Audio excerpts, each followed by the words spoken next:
I want to talk to you about playing under pressure. Why do some people thrive under pressure and why do others fold? My big belief on why pressure creates issues is, one, do you have a swing that is fundamentally sound? And do you have a setup that will consistently allow you to perform under pressure? If the answer is no, then I encourage you to work on your swing with the perfect connection golf swing and the fundamentals that I teach you. After that, a lot of the games that I teach you with my 360-degree golf program here is built around taking your game from technique, technical phase, pre-competition phase, competition. How do you practice on the range? Are you just hitting balls with no target?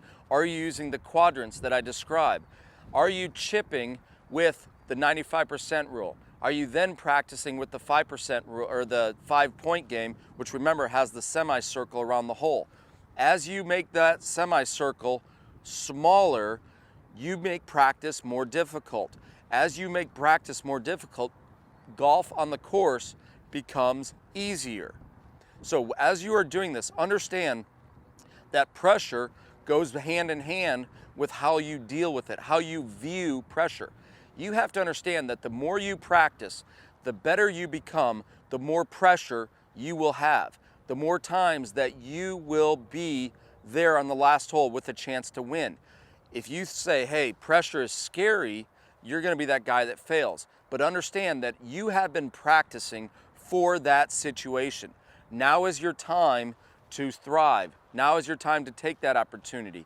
Understand that if you're shooting, high scores and you're playing in a tournament, you will have no pressure because you're dead last. That's not what you want. You want to view pressure as a good thing.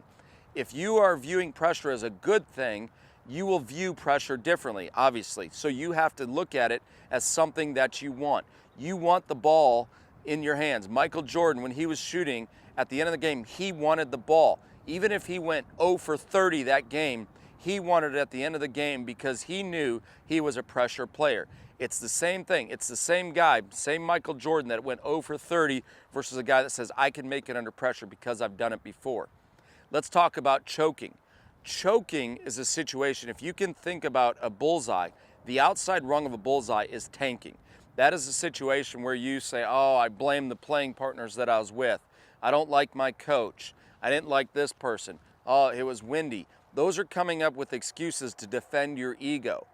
Okay, that is the weakest form of mental stability, if you will. The next rung in is anger. Anger, although, you get upset and you're like, man, I would have played good if I just didn't lose my anger. Or my dad would say that to me, if you can control your anger, you'd be much better. Well, a lot of times I'd get angry because I'd hit bad shots and I didn't think that was me, so I would get mad. Well, hitting bad shots is part of golf. Then as you get better, you get into this part of choking. Choking is the closest form of mental stability or mental toughness that you can have. So if you choke a couple times, that's okay. You have to be there to do it. You are practicing the right things. Keep putting yourself in that position and you will develop that mental toughness that it takes to win tournaments.